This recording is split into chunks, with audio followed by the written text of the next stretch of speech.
Hi, I'm Dean. I'm an outdoor education specialist with the Toronto District School Board.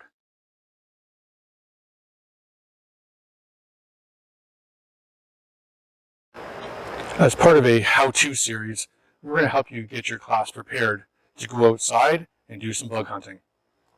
There are a few things, and this is not an exhaustive list, that we need to be aware of when we're on an invertebrate hunt. One of the first things that you're going to need to remember is that the students are going to want to pick up all of the bugs. All the invertebrates, they want to learn by touching. Someone's going to scream. It happens every time. When students see insects that they're unfamiliar with for the first time, they're going to want to take an instinctive step backwards. To get around this, you can practice the inquisitive stance.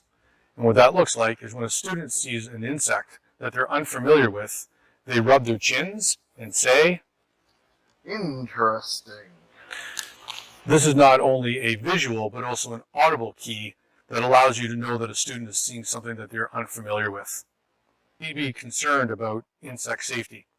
If we're going to be picking up the critters, we need to make sure that they're safe. So one of the first things we need to do when we come outside to actually explore and touch the critters is we need to have some dirt on our hands.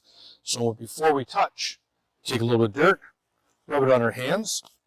What that does is it covers over any of the soap or any hand sanitizer that might be on our hands, and will protect the critters when we pick them up because many of them breathe through their skin. If a student does decide to pick up an invertebrate, we need to make sure they don't drop them or throw them when they move. One of the ways to do this is when they do pick up the invertebrate is to keep it in their hand at a safe distance above an object so that they can actually take a look at it. Once the students have investigated the invertebrate, learned how it moves, understand what it might eat, we need to make sure that we gently place the invertebrate back where we found it.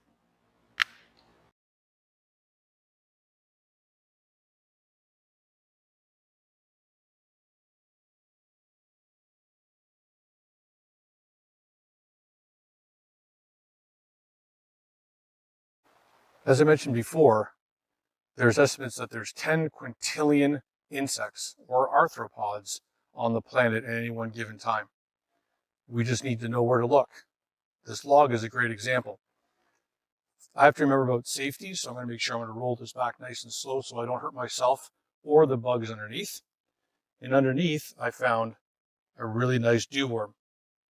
Something to remember for safety is when you're putting something back and the animals are now surprised that you're there, if I put a couple sticks underneath the log, that will leave a little bit of a gap. So when I roll the log gently back, the arthropods underneath won't be harmed, and the log can then slowly settle on its own. One of the things that can seem daunting is classroom management when you're doing a bug hunt. And there's some things that you can be aware of. This program works really well with adults supervising small groups of 2 to 3. Sometimes that's not possible. So what is an alternative to that is assigning small groups, again 2 or 3 students, to an individual log or a small pile of leaves, and then they're going to be able to roll these logs, which we'll show you in a few minutes. Also, reading a book such as Bug Hunt by Nisi Tweenham is a great way to get students excited about getting outside and doing their own bug hunt. We hope this short how-to video was helpful. If you have any further questions, please contact the Outdoor Education Department at the email listed at the end of this video.